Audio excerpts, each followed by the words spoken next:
DSC prepare అయ్యే అభ్యర్థుల కోసం ఒక మంచి మోటివేషన్ వీడియో చేయాలి. అంటే వాళ్ళు చదువుకోవాలని కోరిక రేకెత్తాలి, వాళ్ళు ఏం చేస్తున్నారు, ఏం చేయాలి అనే ఒక ఐడియా వాళ్ళకి రావాలని చెప్పేసి మంచి వీడియో చేద్దాం అని అనుకున్నా. బట్ ఇప్పుడు ప్రజెంట్ సిచ్యువేషన్ ఎలా ఉందంటే, మోటివేషన్ ఇచ్చినామనుకో అప్పటికప్పుడు బాగా మోటివేట్ అయిపోయి ఏదో చేసేద్దాం ఇప్పుడు ఈ రోజు ఇది అయిపోవాలనుకునే వాళ్ళు ఒక వర్గం అయిపోయినారు. ఇంకో రకం ఎట్లున్నారంటే, నువ్వు ఎంత మోటివేషన్ ఇచ్చినా సరే తీసుకుని ఎన్నో ఏళ్ళ నుంచి ప్రిపేర్ అవుతున్నారు, మోటివేషన్ తీసుకుంటున్నాం, ఇంకా ఎక్కదిక అంతే. నువ్వు ఎంత మోటివేషన్ ఇచ్చినా బ్లడ్లోకి ఎక్కట్లే, మైండ్లోకి రావట్లే, ఇంకా అంతే కామన్ అయిపోయింది అనమాట వాళ్ళకి. సో ఎటువంటి ఎమోషన్స్, ఆ ఉద్రేకం అనేది ఏం రాదు వాళ్ళకి. అది రెండో రకం.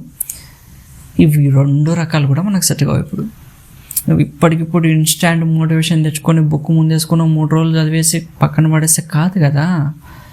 జాబ్ రావాలంటే గంటలు చదవాలా. నువ్వు కరెక్ట్గా 1 రోజులు చదివేసరికి నీకేమనిపిస్తుంది అంటే, ఎక్కడొచ్చిన చదువు ఇది, ఏం చదువుతాంలే, ఎన్ని రోజులు చదువుతాం, ఇది ఇప్పుడు చదివిందే కదా. మనం అలవాటే నోటిఫికేషన్ రావాలి, వచ్చినగానే మనం ఏం చేయాలా, కూర్చొని చదవాలా.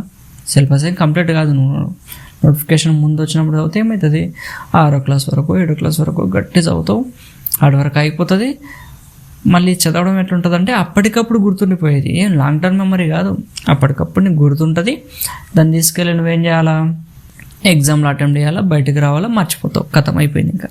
సో ఇలా ఇన్స్టాంట్ మోటివేషన్ తెచ్చుకుని ఆ టైంకి చదివే వాళ్ళు కొంతమంది, అసలు నువ్వు ఎంత చేసినా మోటివేషన్ రాని వాళ్ళు మరికొంతమంది. ఇవన్నీ పక్కన పెడితే రియాలిటీ అనేది ఒకటి ఉంటుందిగా.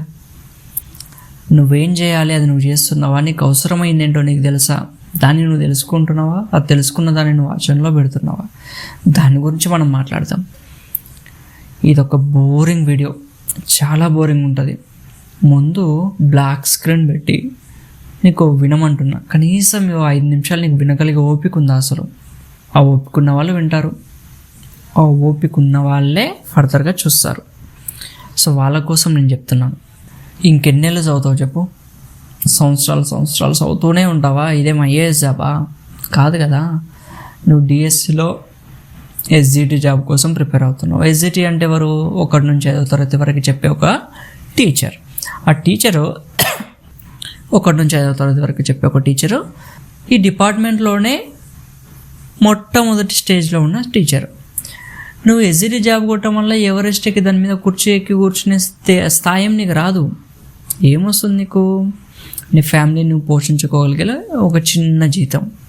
ఏం జాబ్ లేదు నాకు, ఓ జాబ్ ఉంది, మంచిగా ఒక మిడిల్ క్లాస్కి వెళ్ళగలే ఒక స్టేజ్ నీకు మాత్రమే నీకు వస్తుంది, అంతే. నువ్వు దీనివల్ల తెలుసు కదా, ఎస్జిటి జాబ్ అంటే ఏంటి? డిపార్ట్మెంట్లోనే ఫస్ట్ స్టెప్, మొదటి మెట్టు ఎక్కినట్టు. పైన ఎక్కడో నువ్వు కూర్చోవట్లేదు, మొదటి మెట్టు మాత్రమే ఎక్కుతున్నావు, దానికోసమే నువ్వు కష్టపడుతున్నావు. నీకు తెలుసు కదా, మనకు ఉన్న సిలబస్ ఎంత గట్టిగా మాట్లాడితే 10వ తరగతి వరకు టెక్స్ట్ బుక్స్, మెథడాలజీ బుక్స్ చదివేసినావు అనుకో, కథం, దాంట్లో నుంచి నీకు బిట్లు వస్తాయి. అది ఎట్లుందో అవే బిట్లు నీకు ఎగ్జామ్లు వస్తాయి. కొంచెం అటు ఇటుగా ట్విస్ట్ అయితే నువ్వు భరించలేవు, అది వేరే విషయం అనుకో. బట్ మ్యాక్సిమం మనకు అవే బిట్లు వస్తాయి. వేరే ఎగ్జామ్లా కాదు కదా. ఒక ఐఏఎస్ ఎగ్జామ్ తీసుకోను, ఒక లిమిటెడ్ సిలబస్ ఉంటుందా? నువ్వు చదివింది నీకు అందులో వస్తుందా? నువ్వు చదివిన జ్ఞానాన్ని వినియోగించి అనాలిసిస్ చేసి ఎగ్జామ్ రాసి ఇంటర్వ్యూ ఇచ్చి నువ్వు పాస్ అయితే కానీ జాబ్ కొట్టలేవు. మరి దాంతో పోల్చుకుంటే చాలా ఈజీ కదా ఇది. ఐఏఎస్ లాంటి జాబ్లే 1-2 సంవత్సరాల్లో కొట్టే వాళ్ళు ఉన్నారు. మరి ఇంకెన్నేళ్ళు చదువుతావు ఈ జాబ్ కోసం? గట్టిగా ఒక 6 నెలలు కూర్చుంటే సిలబస్ అయిపోతుంది. SGT syllabus, school assistant syllabus అయిపోదు 6 నెలల్లో. నీ గుండెల మీద నువ్వు చేసుకొని చెప్పి అయిపోదు 6 నెలల్లో. పోనీ 8 నెలలు వేసుకో, అయిపోదు సిలబస్. 4 నెలల్లో నువ్వు కరెక్ట్ చదివితే 4 నుంచి 5 నెలల్లో సిలబస్ అయిపోతుంది. మరి ఎన్నేళ్ళ నుంచి నువ్వు ప్రిపేర్ అవుతున్నావు? ఈ 1-2 నెలల్లో 3 నెలల్లో కాదు, డిఎడ్ ఎప్పుడైపోయింది? నువ్వు ఎన్నేళ్ళ నుంచి ఈ ఎగ్జామ్ కోసం నువ్వు ప్రిపేర్ అవుతున్నావు, నీకు తెలుసు. నువ్వు ఖచ్చితంగా డిఎస్సి ఎగ్జామ్ రాస్తావు. మరి నీకు అంత ఖచ్చితంగా తెలిసినప్పుడు నోటిఫికేషన్ కోసం ఎదురు చూసుకుంటే ఎందుకు కూర్చున్నావు? సరే కూర్చున్నావు, ఏం పని చేయకుండా అదే పని చేసుకుంటూ కూర్చున్నావు, ఓకే, నో ప్రాబ్లం. బట్ నువ్వు నిజంగా ఒక్కసారైనా సిలబస్లో ఉన్న ప్రతి అంశం నువ్వు చదివి ఉన్నావా? నీకు నువ్వు ప్రశ్నించుకో ఒక్కసారి. సిలబస్లో ఉన్న ప్రతిదీ కూడా నువ్వు చదివినావు అసలు ఒకసారైనా? మరి ఏం ప్రిపేర్ అవుతున్నావు నువ్వు చెప్పు? దేనికోసం ప్రిపేర్ అవుతున్నావు చెప్పు నువ్వు? నీ ప్రిపరేషన్లోనే ఇంత లోపం ఉంటే, నువ్వు చదవాలనుకున్న దాంట్లోనే నీకు క్లారిటీ లేకపోతే మరి ఎలా ప్రిపేర్ అవుతున్నావు, ఏం చేస్తున్నావు నువ్వు అసలు? నీ కథ ఏంటి, నువ్వేంటి? ఇప్పటికైనా మించిపోయింది ఏం లేదు. అవసరమైన పని చేయి, నీకు ఇష్టమైన పనులు కాదు. నువ్వు ఆల్రెడీ అన్నీ తెలిసిన వాడివే. నీకేం చదవాలో తెలుసు, ఎలా చదవాలో తెలుసు, ఎలా చదివితే జాబ్ వస్తుందో తెలుసు. నువ్వు అర్థం చేసుకోవాల్సింది ఏంటో తెలుసా? నువ్వు అవసరమైంది ఏంటో నువ్వు తెలుసుకోవాలి, అనవసరమైన వదిలేయాలి. అది తెలుసుకొని కష్టపడడం నేర్చుకోవాలి. ఒక్క 6 నెలలు దీనికోసం కంప్లీట్గా పెట్టేసి 6 నెలలు కంప్లీట్గా సిలబస్ మొత్తం చదివేసి. చదవడం అంటే ఏదో అప్పటికి టెంపరీగా గుర్తుండేటట్టుగా కాదు.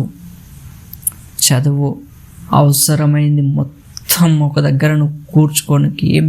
ఎగ్జామ్లో నుంచి నీ ఒక మెటీరియల్ నువ్వు తీసుకొని చదివినా, దాంట్లో నుంచి నువ్వు నోట్స్ ప్రిపేర్ చేసుకున్నా, బిట్లు మొత్తం దాంట్లో నుంచి రావాలి నీకు. అలా ప్రిపేర్ అవ్వాలి నువ్వు. ఇప్పుడు ఈ పార్ట్ టైం ప్రిపరేషన్లు అనేవి బంద్ చేయాలి. ఒక 6 నెలలు బంద్ చేసేయి. 6 నెలలు నువ్వు కష్టపడి చదివి నీ సిలబస్ అయిపోగొట్టుకొని పక్కన నీకు అన్ని ఒక దగ్గర కూర్చుకొని చిన్న ఒక 1000 పేజీల్లో ఉండాల్సిన మ్యాటర్ అంతా నువ్వు ఒక 100 పేజీల్లో కూర్చుకొని కూర్చో. 100-200 పేజీల్లో నువ్వు రెడీ చేసుకొని పెట్టుకో. అలా రెడీ చేసుకొని పెట్టుకున్నప్పుడు ఎప్పుడైనా ఎగ్జామ్ పెట్టని, అప్పుడు నువ్వు పార్ట్ టైం రీజన్లో చేసుకుంటూ ఎగ్జామ్లోకి వెళ్ళు, జాబ్ వస్తుంది నీకు. ఎగ్జామ్ ముందెలో నువ్వు కూర్చో, చదివింది మొత్తం రిపీట్ అయిపోతుంది నీకు. అది కాకుండా నువ్వు చేసేదేంటి? ఇన్స్టాంట్ మోటివేషన్ తెచ్చుకొని అప్పటికప్పుడు నీకు చదవాలనిపిస్తే చదివి, మధ్యలో వదిలేయాలనిపిస్తే వదిలేసి, నువ్వు చదివినవు అనే భ్రమలో నువ్వు ఉండి సరిగా చదవకుండా, ఏం చేస్తున్నావు అర్థం చేయకుండా, ప్రీవియస్ క్వశ్చన్ పేపర్లు చేయకుండా, వేరే ప్రాక్టీస్ పేపర్స్ నువ్వు చేయకుండా, నీ ప్రిపరేషన్లో లోపాలు వెతుక్కోకుండా, నీకు నువ్వు చదివినా అని అనేసుకొని, నువ్వు కంప్లీట్ అయిపోయిందని అనేసుకొని, ఏదో సాధించినా అని కూర్చొని ఓవర్ కాన్ఫిడెన్స్ తోటి కూర్చున్నావు ఇంట్లో. అదా నువ్వు చేసేది? నువ్వు ఓవర్ కాన్ఫిడెన్స్ పెట్టుకొని నువ్వు ఏదో సాధించినా, అన్ని కంప్లీట్ చేసినా అని అనుకుంటే లాభం లేదు. గుర్తు తెచ్చుకో. ఏంటి, మొట్టమొదటి వీడియో స్టార్టింగ్లో ఒక విషయం చెప్పిన, నువ్వు ప్రిపేర్ అయ్యేది ఎడ్యుకేషన్ డిపార్ట్మెంట్లో చివరిగా ఉన్న మొదటి స్థానంలో ఉన్న ఎస్జిటి జాబ్. ఒక బేస్లో నువ్వు ఉన్నావు అంతే, బేస్ కోసం చదువుతున్నావు అంతే. అది గుర్తురు. ఇక్కడ నుంచి అయినా సరే ఏం చేయాలో అది మాత్రమే చెయ్యి. ఏం చేయాలో నిన్నెవడో నీకు చెప్పడానికి నిన్నేవాడు చెప్పు? నీకు తెలియదు దానికి ఏం చేయాలో, ఎలా చదవాలో నేను నేర్పించాలా? ఎన్నేళ్ళు నీకు తెలియదా ఎలా చదవాలో? పక్కనోడు ఎలా చదువుతున్నాడు, నువ్వెలా చదువుతున్నావు, కాంపిటీషన్ ఎలా ఉంది, దానికి తగ్గట్టుగా నువ్వు ప్రిపేర్ అవ్వాలని ఎవడన్నా నేర్పియాలా నీకు? కాంపిటీషన్ను బట్టి నువ్వు ప్రిపేర్గా. ఇంతకుముందులా ఏదో చదివేశానులే, అయిపోయిందిలే, ఆ బిట్లు నాకు వస్తాయిలే అనుకుంటే కాదు, రాదు. ఇప్పుడు ఎలా ఉందంటే 100 మార్కులకి 90 మార్కులు తెచ్చుకున్నోడిదే జాబ్ ఉంది. మరి ఆ రేంజ్లో నువ్వు చదవాలి కదా. అంటే నీ ప్రిపరేషన్లో ఎర్రర్స్, ఫాల్స్ ఉండకూడదు కదా. ఆ ఫాల్స్ ఏంటి, ఎర్రర్స్ ఏంటి అనాలిసిస్ చేసుకునే స్థాయిలోకి నువ్వు ఉండాలి కదా. ఆ స్థాయిలో నువ్వు ఆలోచించినప్పుడే జాబ్లో ఉంటావు. ఇంతకుమించి నేను చెప్పలేను. నీ సెల్ఫ్ అనాలిసిస్ నువ్వు చేసుకో, నీ సెల్ఫ్ ప్రిపరేషన్ నువ్వు చెయ్యి, అంతే నేను చెప్పాలనుకున్నది. ఇది నేను చెప్తాను, నీకు గైడెన్స్ నేను ఇస్తాను. సో మన ఛానల్ని మీరు కూడా సపోర్ట్ చేయండి, సబ్స్క్రైబ్ చేసుకోండి. Thank you.